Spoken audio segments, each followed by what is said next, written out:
Hi tears, இன்றைக்கி என்னென்னு பார்த்தீங்கன்னா, நம்ம மீன் சாப்பிடணும் போலயே அந்த ரொம்ப கிரேவிங்ஸாகவே இருந்ததுங்க. அதனால் ஹஸ்பண்ட் அழைச்சிட்டு பக்கத்தில் இருக்க மதீனாவுக்கு போயிட்டு ஃபிஷ் வாங்கிட்டு வரலான்னு போயிட்டாங்க. ரொம்ப ஃப்ரெஷ்ஷாக இருந்தது, மீன்லாம் ரொம்ப நல்லா இருந்தது. நல்லா க்ளீன் பண்ணி நீட்டாக கொடுத்துருவாங்க.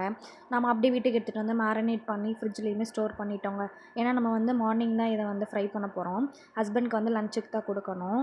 அவர் வந்து லெமன் ரைஸும் வந்து ஃபிஷ் ஃப்ரை மட்டும் கொடுத்து விடு போதும்னு சொல்லிட்டாங்க. அதனால் மார்னிங் பார்த்திங்கன்னா நான் இந்த மாதிரி பண்ணிட்டேன். இன்னொன்று என்னென்னு கேட்டிங்கன்னா, நான் டெய்லி வந்து வீடியோ போஸ்ட் பண்ணுறதில்ல, நான் சமைக்கிறது இல்லைன்னு நினச்சிக்காதீங்க. நான் வந்து ஏர்லி மார்னிங் வந்து ஒரு 4:00 எழுந்திரிச்சு குக் பண்ண ஸ்டார்ட் பண்ணிடுவேன். அப்போ என்னால் வீடியோ எடுக்க முடியாது. ஏன்னா வந்து ஹஸ்பண்ட் வந்து 5:00 கிளம்பணும். பிகாஸ் என்னென்னு பார்த்தீங்கன்னா, அவர் வந்து ஷார்ஜாலேருந்து துபாய் போகணுங்க. அதனால தான். கண்டிப்பாக இனிமேல் நான் ட்ரை பண்ணுறேன் டெய்லி வீடியோ போஸ்ட் பண்ணுறதுக்கு. துபாயில் எங்கள் வீட்டில் மட்டும்தான் இவ்வளோ கேன்ஸ் இருக்கா? இல்லை வந்து உங்கள் வீட்லேயும் இவ்வளோ கேன்ஸ் இருக்குமா? அப்படிங்கிறத கண்டிப்பாக கமெண்ட் பண்ணிட்டு போங்க.